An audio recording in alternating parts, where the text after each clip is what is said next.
Irmãos, graça e paz a todos. Abra sua Bíblia no livro de Romanos, carta de Romanos.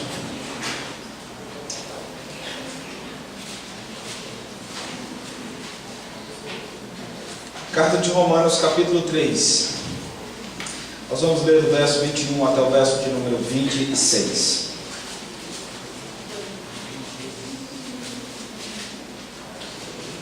Carta de Romanos, capítulo 3, verso 21 até o verso de número 26.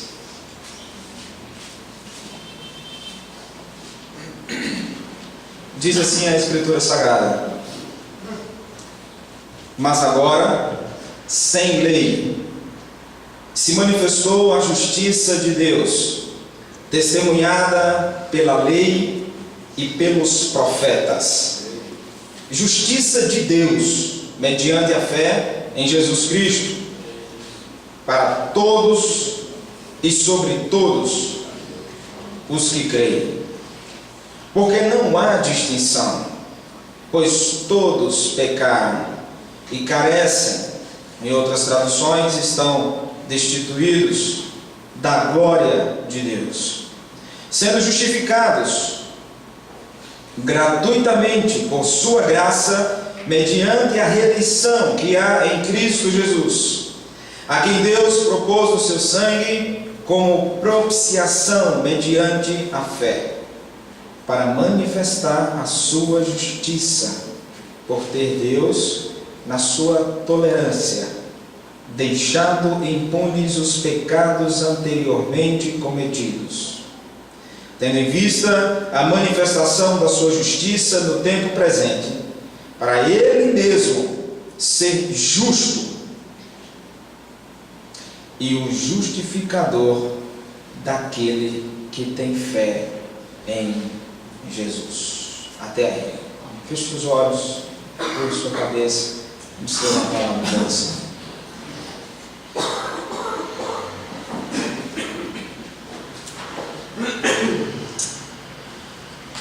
Soberano Deus, diante da Tua glória, nós aqui estamos, como Tua igreja, lavada e remida pelo sangue do Cordeiro, reunidos aqui, no dia do Senhor, um dia santo, um dia separado pelo Senhor, para o ajuntamento dessas famílias que aqui estão presentes, dessas famílias que se reúnem dos lugares mais longínquos dessa cidade, reunidas e unidas aqui como a família da aliança, para ser abençoada e abençoados por todas as benesses das quais são oriundas da pessoa do Pai, do Filho e do Espírito Santo, que nos agracia no culto solene.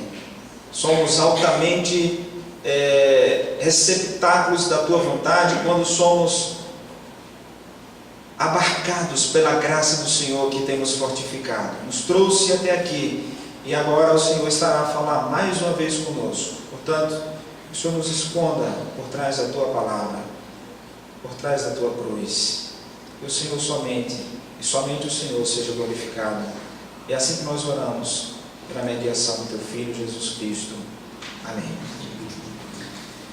Queridos, antes de dar início propriamente ao sermão, eu queria não passar em branco um momento de gratidão a Deus pela vida da igreja, pela vida dos meus irmãos e amigos aqui na igreja, diante das orações que foram feitas, das intercessões e de tudo que pôde ser feito pela vida do meu pai. Recentemente eu publiquei algumas questões na internet, algumas informações sobre a vida dele, e pude receber muito carinho dos irmãos, muito carinho, muito amor, muitas orações, muita ação também de muitas pessoas. Então eu queria deixar de agradecer publicamente aos irmãos, aos meus irmãos e amigos que estiveram conosco junto nessa jornada. Meu pai ainda se encontra internado, daqui a pouco vai fazer o seu exame, mas confiante no Senhor, porque a vida pertence a Deus, Ele mesmo quem faz com que os nossos dias sejam perpetuados aqui. Por isso, nos confiamos plenamente nele. Então, aqui registro a minha gratidão a todos os irmãos que de alguma forma oraram por esse propósito, tá bom? Deus possa os retribuir em graça ricamente em Cristo Jesus. Semana passada o pastor fez menção do primeiro pilar, ele jogou o alicerce. Só continuaríamos aqui se esse alicerce fosse colocado. As pedras principais foram estabelecidas, para então agora adentrarmos um pouco mais na parte desses solas da reforma. A Escritura foi colocado em toda a estrutura da fé cristã. Toda a fé cristã, ela emana da Escritura. Todo o seu modus operandi está dentro da Escritura. Tudo que o reverendo falou na semana passada contribui para que haja força em toda a argumentação dos solas daqui por diante.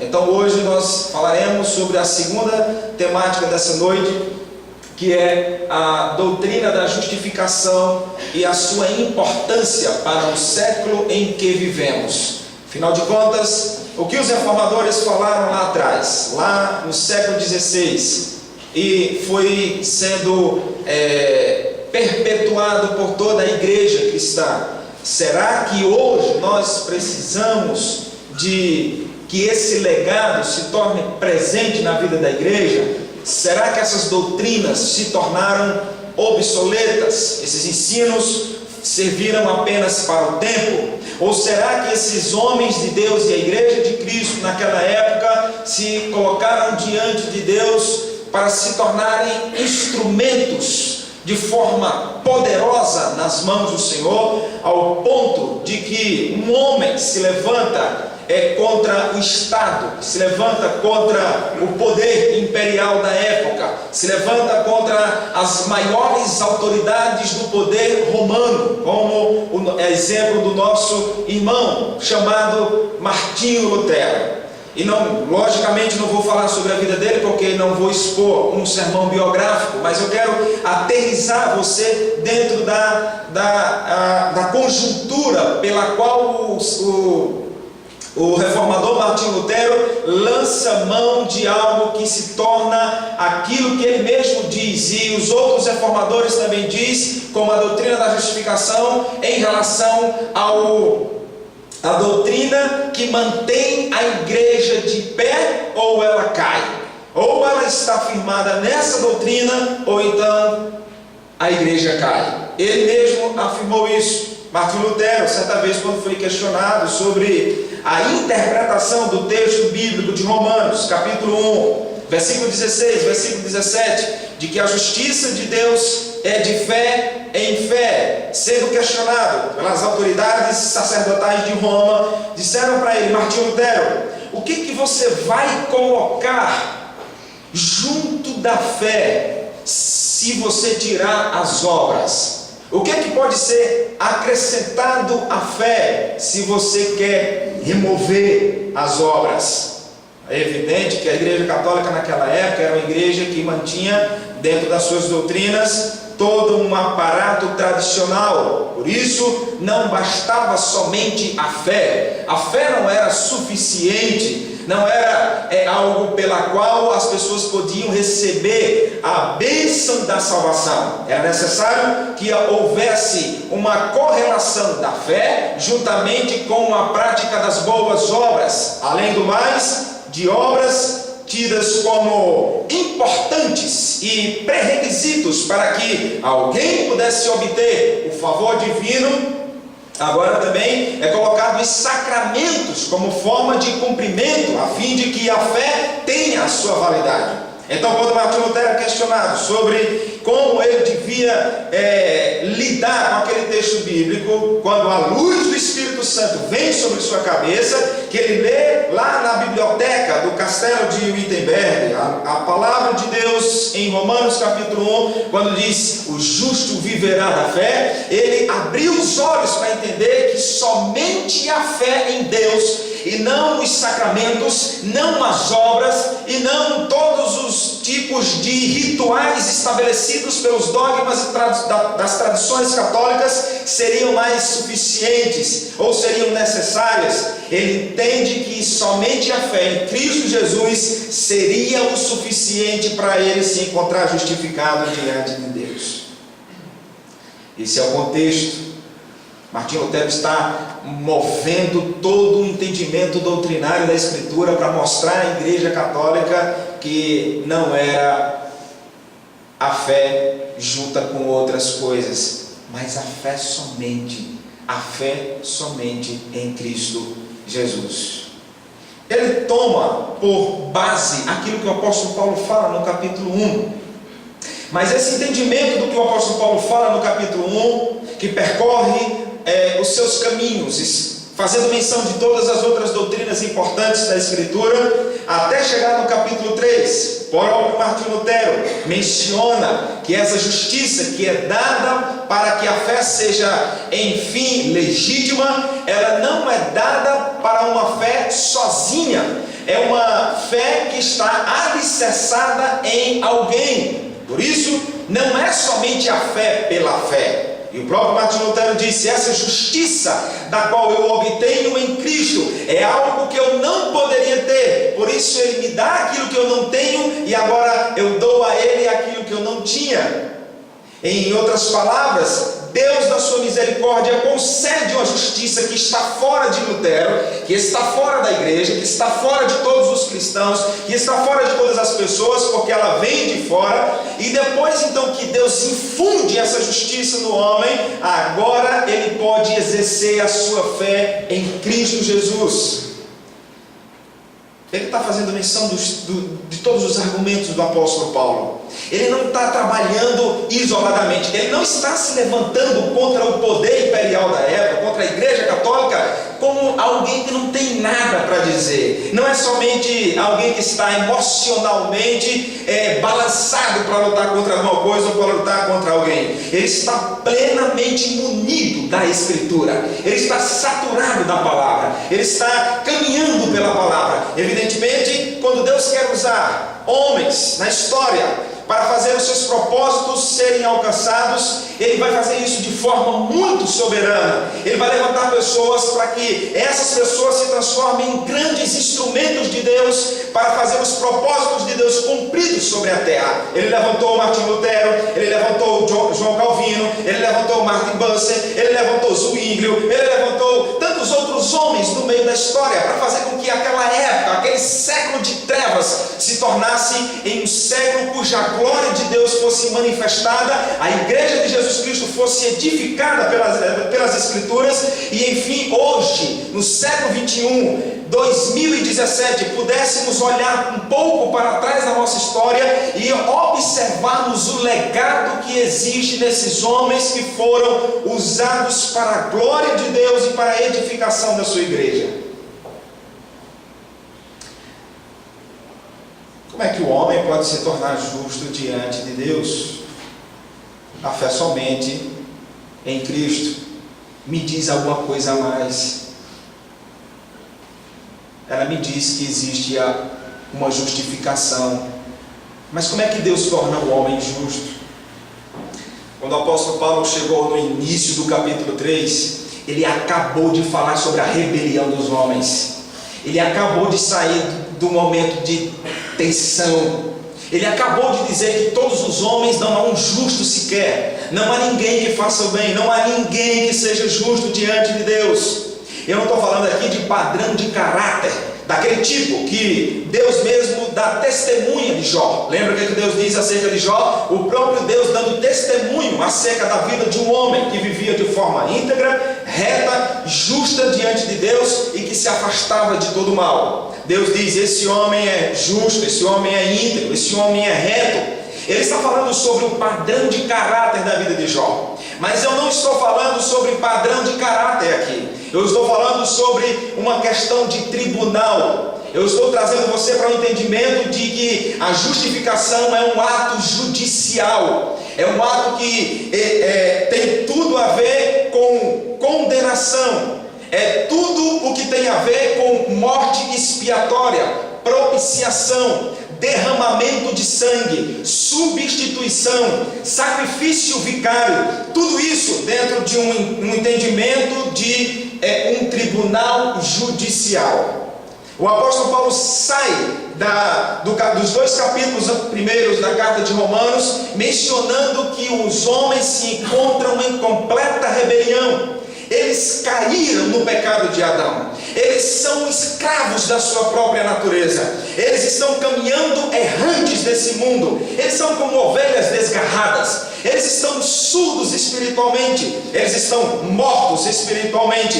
Eles não têm nenhum tipo de vontade que seja propícia para se aproximar de Deus, porque o seu intelecto foi afetado, suas faculdades mentais foram afetadas, toda a sua vontade foi afetada, a sede dos seus sentimentos, o seu coração está plenamente afetado. Eles estão debaixo do curso deste mundo. Eles são considerados como filhos da ira. Eles estão de acordo com o Deus desse século. Eles caminham de acordo com o sistema desse mundo. Essa é o quadro, esse é o estado de toda a raça humana distante do Senhor. E o apóstolo Paulo, quando chega no verso 21, ele diz: mas agora, esse mais é totalmente importante quando ele traz agora um outro entendimento acerca da condição da raça humana. Então ele diz: mas agora, parece que ele é um portador de esperança. Ele diz: não há solução, todas as pessoas distantes de Deus, elas estão condenadas, elas estão distantes da herança da glória. E agora ele vem como quem traz esperança e diz: mas agora. Ele vai trazer um discurso de esperança, ele vai trazer um discurso de completa projeção de esperança em alguém. Por isso ele diz: mas agora, sem lei. Ele não está destruindo a lei, ele está dizendo: mas agora sem a lei, sem o poder da lei de Moisés, porque a lei de Moisés só serviu como aio. Como os pais que conduzem talvez os filhos para a igreja, eles são significativamente aios de Deus. Eles estão conduzindo os seus filhos para o lugar ou para o encontro de Cristo Jesus na igreja, onde o Senhor instituiu ali o culto, a pregação, as orações e tudo mais. A lei serviu como aio. Ninguém pode ser salvo pela lei. Não há uma pessoa que deseje ser salvo pela lei, porque ela nunca vai conseguir. Eu lamento que muitos estão hoje debaixo das filosofias teológicas que abarcam aquelas pessoas que estão na igreja adventista do sétimo dia, pensando que pelo uso da lei eles vão obter a salvação, ou pela prática das leis cerimoniais, leis civis talvez que eles apliquem, eles se tornem cheios de mérito para receber algo da parte do Senhor. Não é assim. Ninguém vai ser salvo pela lei. Não há quem cumpra a lei do Senhor. Se você for para a carta de Gálatas, você vai encontrar o apóstolo Paulo dizendo para aquela igreja que estava se afastando dos rudimentos da graça de Cristo Jesus. Ele olha para aquela igreja no capítulo 5 e diz: para a liberdade foi que Cristo vos libertou. Cristo não veio trazer um jugo para a sua igreja. Ele não veio colocar peso nos ombros dos homens. Ele não veio colocar as tradições humanas para empurrar os homens debaixo de um jugo que ele mesmo não veio conceder. Ele trouxe liberdade, e foi para essa liberdade que vocês foram chamados para viver. Não uma liberdade que causa licenciosidade para a prática pervertida de qualquer coisa nesse mundo, mas uma liberdade de viver para Deus.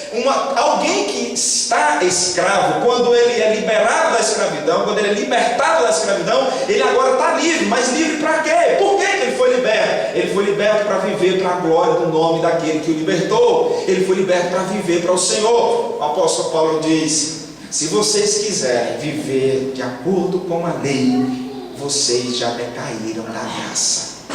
Gálatas capítulo 5, os primeiros versos de diante.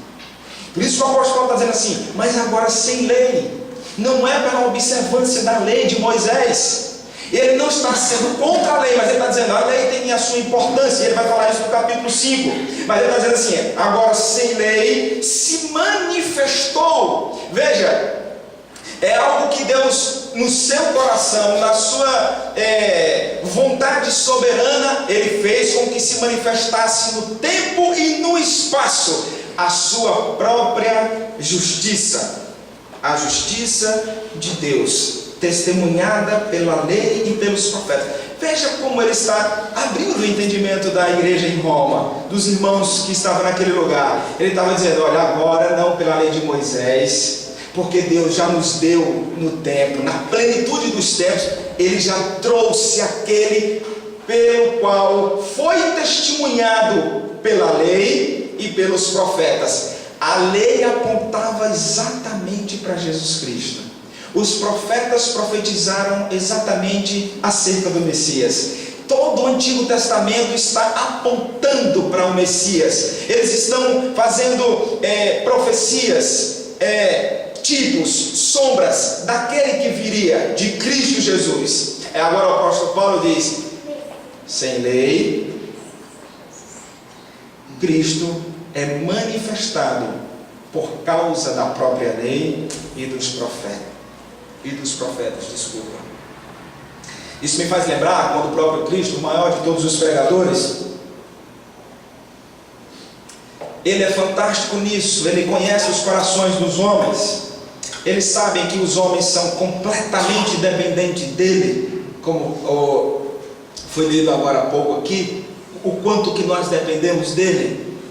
E aí Cristo decide ir ao encontro de 2 discípulos amargurados no caminho de Emaús, tristes, angustiados, totalmente desesperados por causa da esperança que se esvaiu.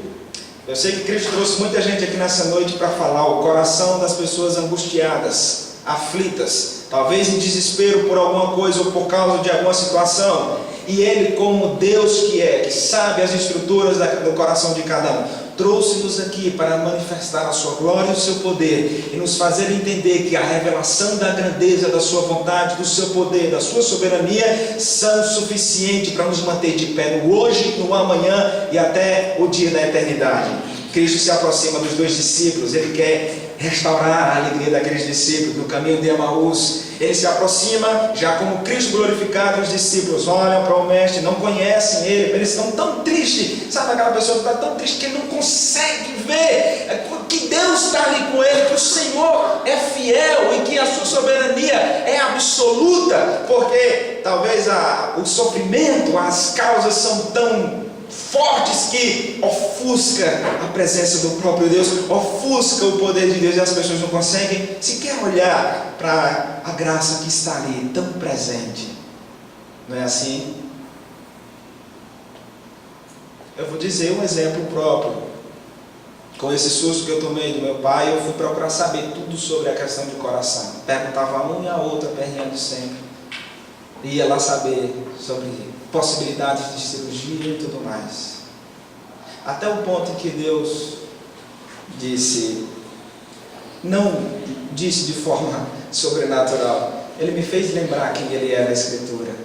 Disse: você não precisa se preocupar com o que é a vida, não precisa se preocupar com o coração, você não precisa se preocupar com outra coisa, a não ser se preocupar em quem eu sou. Esquece o problema, não estuda o problema, me conhece, sabe quem eu sou, porque eu sou maior do que todos os teus problemas. Me busca, conhece mais a mim, então você saberá que os seus problemas serão suavizados até o chão, e diante dos seus olhos estará a graça de forma esplendorosa. Cristo chega para os discípulos e começa a falar de Moisés e dos profetas. Ele está falando acerca dele como diante de um espelho.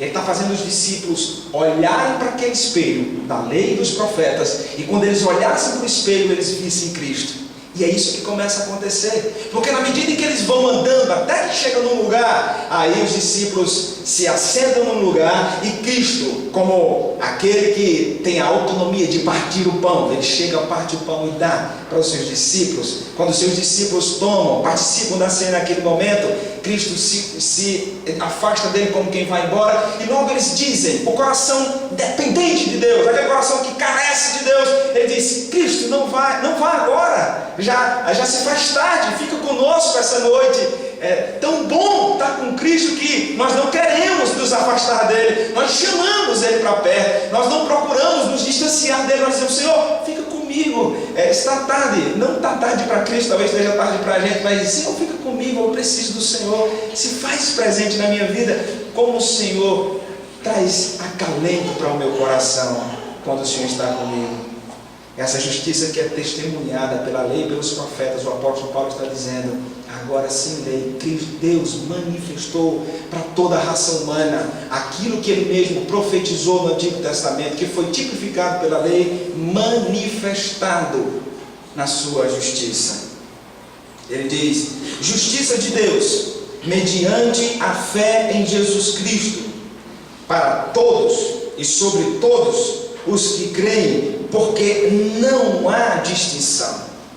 Veja que o apóstolo Paulo parece que dá uma vacilada grande aí, aos olhos de alguns intérpretes apressados. A Escritura não foi feita para ler de forma apressada.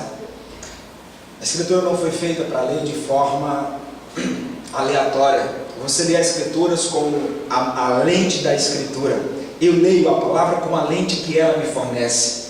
Então, se eu olhar para esse texto aqui rapidamente, eu vou concluir que o apóstolo Paulo está dizendo que Deus manifestou a sua justiça para salvar toda a humanidade.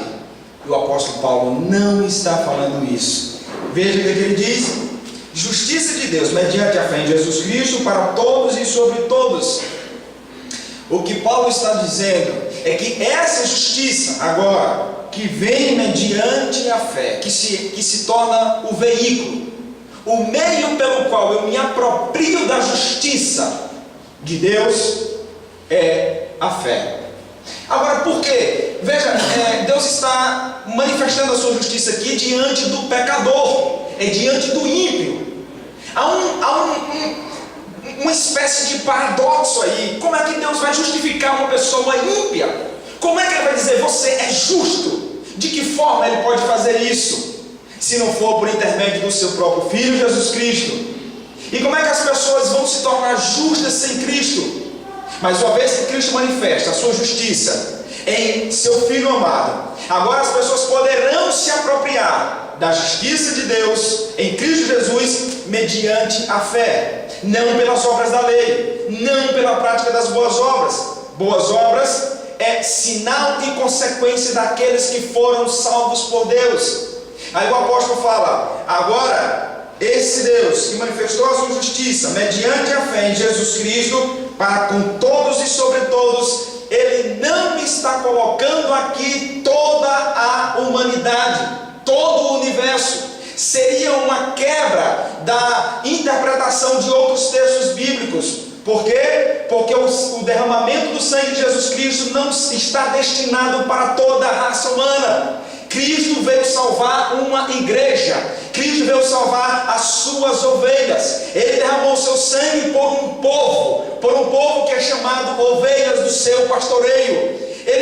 Paulo não está abrindo aqui um argumento para o universalismo, onde diz que todas as pessoas serão salvas, façam o que quiser, vivam da forma que quiser, caminhem do jeito que bem entenderem, e vocês um dia serão salvos. Recentemente eu li um livro que dizia que o pastor subiu a um púlpito e disse assim: todos vão ser salvos, porque a graça de Deus é maravilhosa, ela salva todos os pecadores onde quer que eles estejam, e até mesmo há recuperação para Satanás. A maior blasfêmia que um homem pode dizer diante de um púlpito, de um lugar sagrado onde Deus instituiu homens para proclamar o Evangelho de Cristo.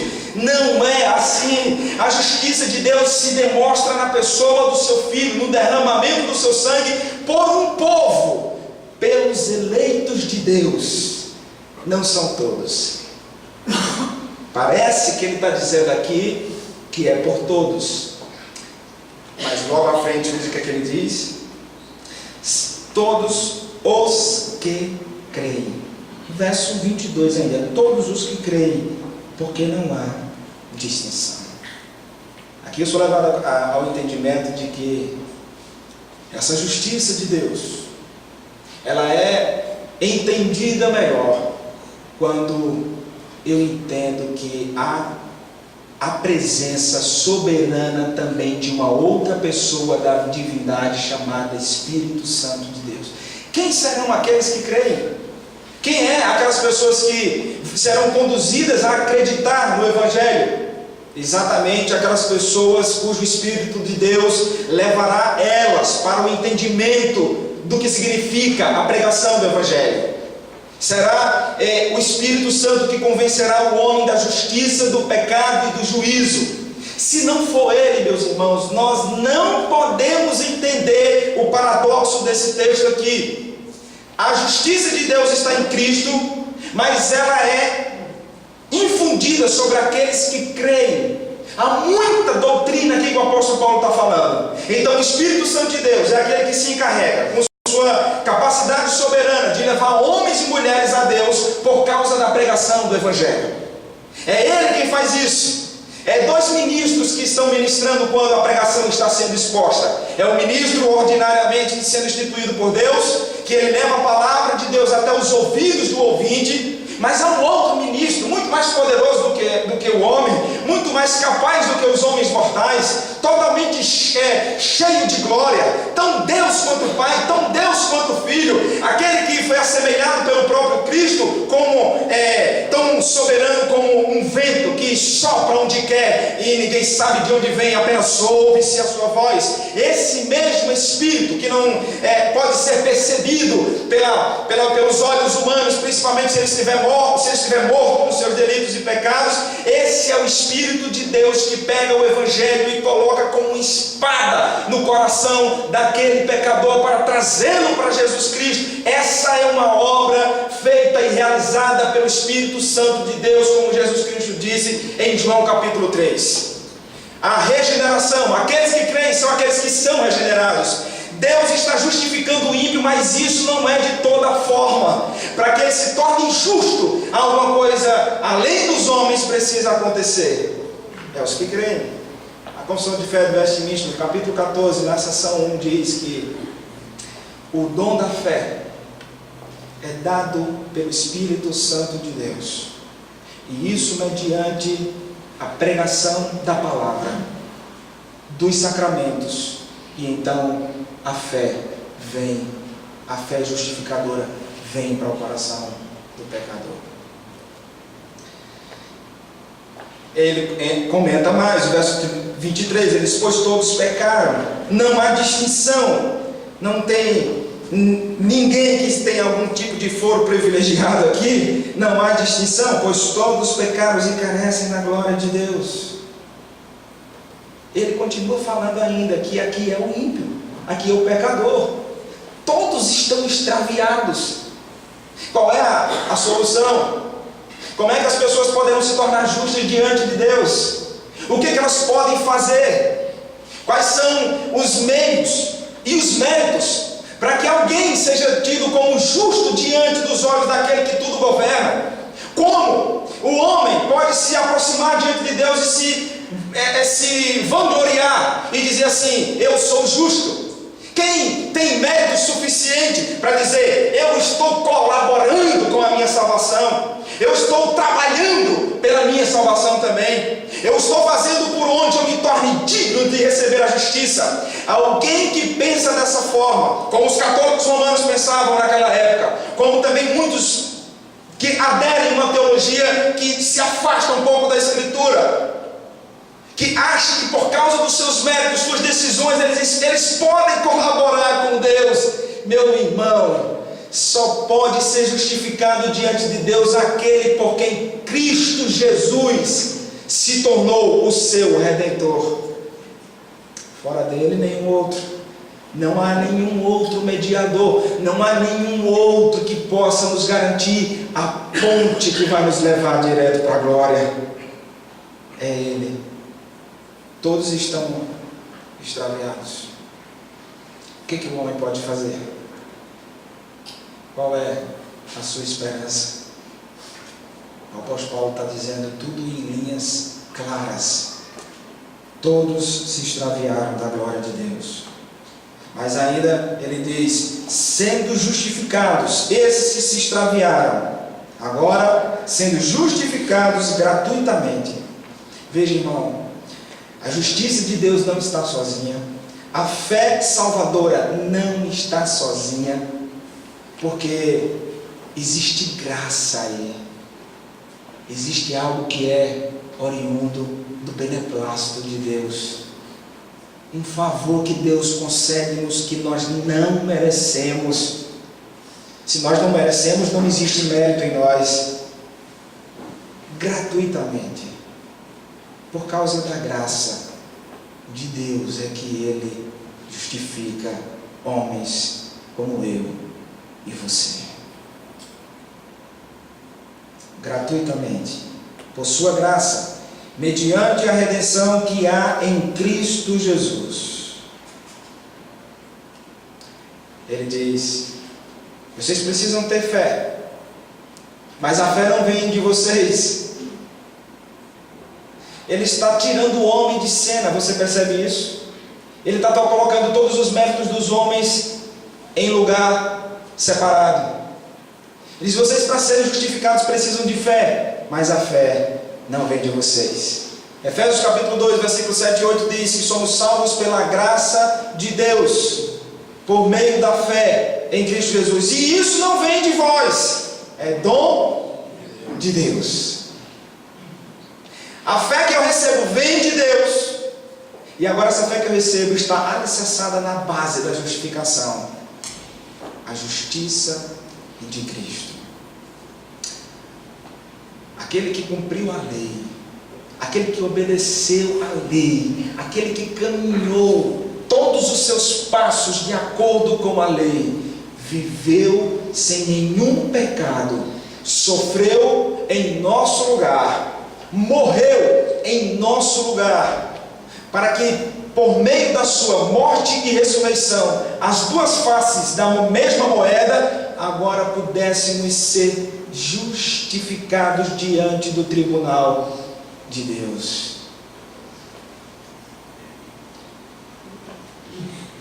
Mediante a redenção que há em Cristo Jesus.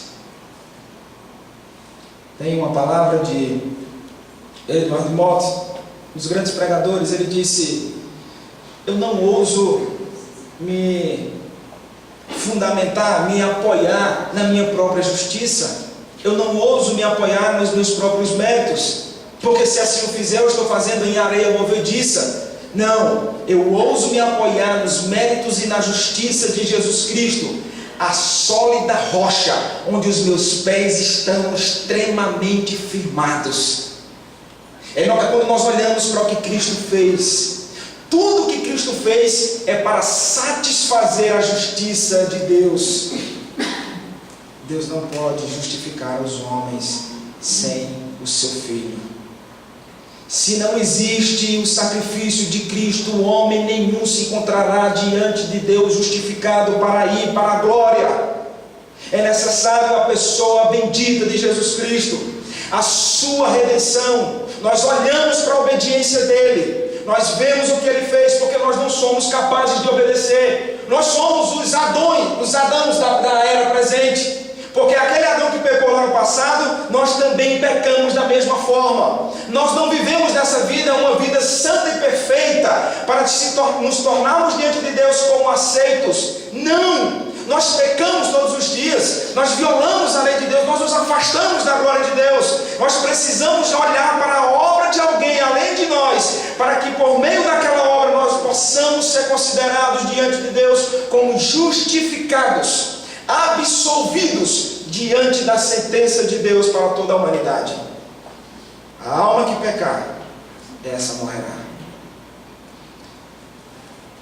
E louvado seja Deus, porque o argumento do apóstolo Paulo nos coloca exatamente em humildade diante daquilo que Cristo fez por nós.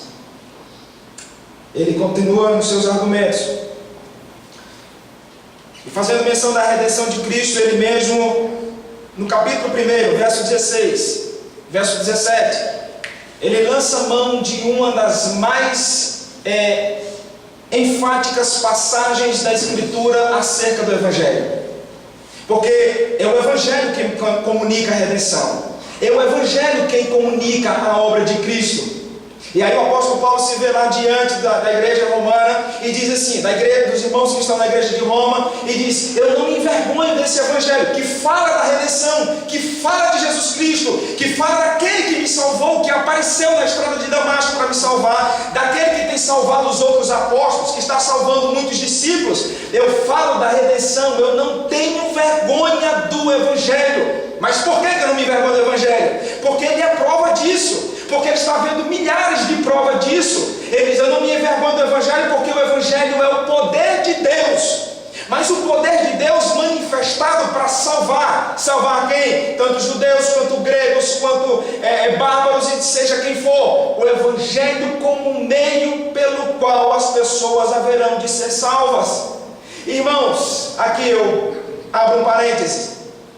Se a igreja não prega o evangelho, não há possibilidade de salvação, porque a única mensagem que vai ao coração do pecador para levá-lo diante de Cristo Jesus é a pregação do evangelho. Não se viu na história da humanidade uma época que mais nós precisamos ouvir a mensagem do evangelho. O quanto nós necessitamos que a exposição da Escritura, que glorifica a Deus, que centraliza Jesus Cristo, seja tida dos nossos púlpitos. Nós precisamos nos alimentar da mensagem que fala ao nosso coração, que nos lembra a história da salvação, que nos coloca em lugar de humildade diante de Deus e que nos faz caminhar convictos e sempre certos de que aquilo que Cristo fez não foi em vão. O que Ele fez foi nos tornar justos diante do seu Pai. No verso 25, ele diz: a quem Deus propôs propiciação. Veja, Deus não mandou os anjos, Ele não mandou Moisés, não foi Paulo, não foi Davi, não foi os patriarcas, não foi nenhum do Antigo Testamento. Ele não mandou querubins, serafins, arcanjos. Não! Quem Ele quis mandar foi o seu Filho. Ele não convidou nenhuma das hostes celestiais para vir pregar o evangelho aqui, para vir trazer o evangelho. Ele levantou homens para servirem como sombras, para serem usados por Ele, para no dia que Deus determinasse, Cristo viesse. A quem Deus propôs? Quem é que Deus está propondo para o sacrifício? O seu Filho amado. Veja que tão grande redenção nós temos, meus irmãos, porque Deus está dando o melhor dele, Ele está dando o seu Filho para salvar pecadores. Pacto da redenção. Muito antes que ficássemos doentes, como disse Rutherford, Deus providenciou um médico para sanar a nossa enfermidade espiritual. Cristo foi proposto por Deus. Mais ainda, Isaías 53 diz: foi do agrado de Deus moê-lo só. Foi do agrado de Deus triturar o seu filho. Não tem um pai aqui que permitiria o seu filho, por mais que o pai bata o seu filho para fazê-lo aprender a disciplina. Não tem um pai aqui que se alegre ao ver o seu filho sofrendo nas mãos de qualquer pessoa. Tem um. Muito menos de dar o seu filho para que ele morra para salvar outra pessoa. Mas foi isso que Deus fez por nós. Fez o que Deus fez por cada um de nós. Ele deu o seu filho, porque se não fosse o filho dele, ninguém mais poderia ser. O único mediador entre Deus e os homens, Cristo Jesus, a quem Deus propôs. Continua ainda dizendo: no seu sangue. Interessante, porque não é somente a presença de Cristo, mas é preciso que Ele morra. Ele veio para morrer. Ele estava certo disso, Glauber. Por mais que ele tenha suado sangue lá no jardim do Getsemane, mas ele sabia que ele tinha vindo para morrer, porque todo o sistema sacrificial do Antigo Testamento, o cordeiro precisava ser imolado. Vá para a carta de Hebreus, capítulo 9, versículo 22.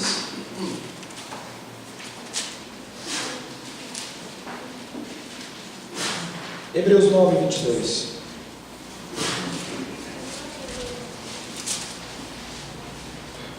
Com efeito, quase todas as coisas segundo a lei se purificam com sangue, e sem derramamento de sangue não há remissão de pecados. Veja, meus irmãos, o sangue de Cristo, ele clama pela justiça dos seus filhos. É o sangue de Cristo derramado que nos garante que a condenação eterna já não mais tenha poder. É a mesma coisa da Páscoa, ou antes da Páscoa, quando Deus estava derrubando os ídolos ou os deuses do Egito. Na última praga, Ele diz, manda um recado para o povo de Israel, e diz: coloquem os sangues nos umbrais de cada porta das suas casas, porque eu vou mandar o anjo da morte, e o anjo da morte vai passar na casa de todas as pessoas, e onde houver um primogênito, esse primogênito vai morrer. E foi assim, o anjo da morte passou por dentro de todas as casas, matando todos os primogênitos. Eles morreram, e na casa onde não havia os sangues pintados nos umbrais, todos os primogênitos morreram naquele dia, até o ponto em que houve grande tristeza no Egito, porque muitas crianças morreram naquela ocasião. Contudo, haviam famílias que pertenciam à aliança, ao pacto que Deus havia feito com eles, cujas portas estavam manchadas com o sangue do Cordeiro, ou com o sangue derramado. Aquele mesmo sangue que livrou da morte é o mesmo sangue de Cristo que está derramado sobre a sua igreja, que está derramado sobre mim e sobre você. Que quando nós somos olhados por Deus, Ele vê não mais o meu sangue ou a minha vida, a sua vida, Ele vê o sangue do seu Filho, pelo qual a sua ira não mais toca os nossos corações, não nos toca. A condenação que nós estávamos diante de Deus, agora nós não mais estamos diante dela, porque Deus nos deu a absolvição diante do seu tribunal.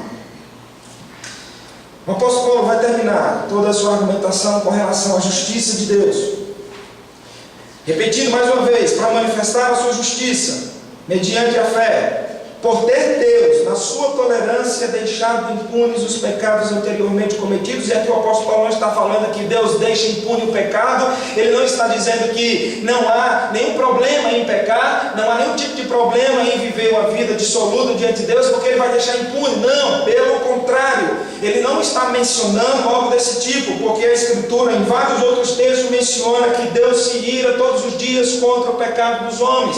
Mas o apóstolo Paulo está dizendo que na sua tolerância, mesmo vendo muitos homens caminhando de forma errante, inclusive o seu povo, Deus não os puniu de forma severa, apesar de que mesmo Ele tendo feito isso, Ele mandou o seu povo para cativeiros, serem aprisionados por longas épocas, longas datas, mas ainda assim Deus foi paciente, até o dia que Cristo veio, até o dia que Ele manda o seu Filho, para que por meio do seu Filho, todos aqueles do Antigo Testamento, como do Novo, pudessem ser justificados por causa do seu Filho. Ele não vai passar a mão, mas Ele foi paciente até o dia que o seu Filho veio, tendo em vista a manifestação da sua justiça no tempo presente, para Ele mesmo ser justo e o justificador daquele que tem fé em Jesus Cristo. Aqui Ele fecha o seu entendimento. E o que Ele está dizendo é: Deus não pode ser justo se Ele justificar o pecador sem que seu filho morra. Ele não pode ser justo em absolver o pecador sem que haja derramamento de sangue. Por isso que Ele está dizendo: para que Ele fosse justo, preciso que o seu filho derramasse sangue. O sangue que está diante do tribunal é o sangue de Cristo. Pecadores, réus, nós somos réus, sem nenhuma esperança. No tribunal está Deus, o juiz supremo. Do seu lado está Satanás, com todos os demônios, olhando para o réu que está sentado na cadeira, dizendo: esse pecou, esse violou a sua lei. O justo juiz não deixa impunes os pecados. Ele, para que ele seja justo, ele precisa punir o pecado. Ele precisa punir o pecador. Não existe essa história de que Deus ama o pecado, Deus ama o pecador e aborrece o pecado. Balela de Satanás. Entendimento equivocado da Escritura.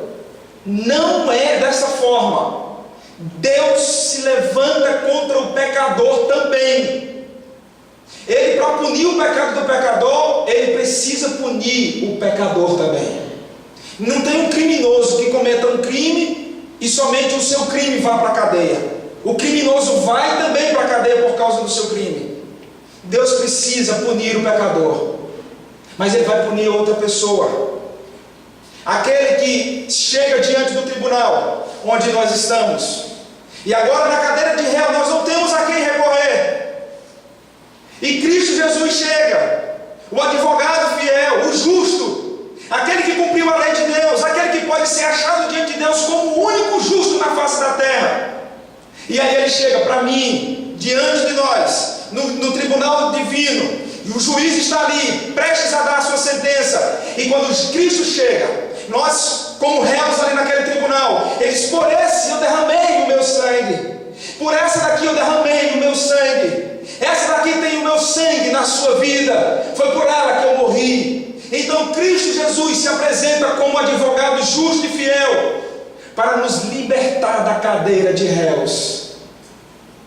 Mas ele nos tira da cadeira de réus, para ele mesmo se assentar lá. Você entende, meu irmão? Você saiu do lugar do sofrimento e da condenação, mas alguém sentou no tribunal, na cadeira de réu, para sofrer a condenação que viria sobre mim e você. A justificação diante de Deus, baseada em Cristo, tomada pela fé somente, ela nos traz alguns benefícios. O primeiro deles: quando nós somos justificados diante de Deus, nós temos paz. Paz com Deus. Meus irmãos, esse é um momento em que nós temos total ciência de que a paz que Deus nos fornece, nos dá todos os dias, ela é suficiente para as nossas vidas. Essa justificação também nos traz outro benefício grande, que é a de esperança da glória eterna. Uma vez que Deus nos justificou, agora nós caminhamos nesse mundo, mesmo atravessando momentos difíceis, sofrimentos, aflições, situações que parecem minar a nossa fé. Nós caminhamos olhando para o que Cristo fez, sempre certos da nossa vida do porvir. Nós olhamos agora para a glória, para o lugar onde haverá o término da nossa peregrinação, porque nós estamos caminhando para lá. Justificados diante de Deus, agora nós podemos ter paz com Ele, e sempre na esperança de que estaremos com Ele para sempre na glória. Justificados por Deus, nós temos paz, nós temos esperança, e justificados com Deus, nós viveremos de forma que Ele mesmo seja glorificado nas nossas vidas. Feche seus olhos, vamos orar. Pai bendito, te louvamos e te exaltamos pela tua palavra, que nos humilha, confronta os nossos pecados, que nos traz consolo, que nos refrigera a alma. Nós agora nos alegramos por tão grande obra de salvação. O Senhor declarou de uma vez por todas que nós fomos justificados pelo Senhor, e te damos graças por causa da obra de Jesus Cristo, o nosso Senhor. Nós oramos assim, Pai, te agradecendo em nome de Jesus.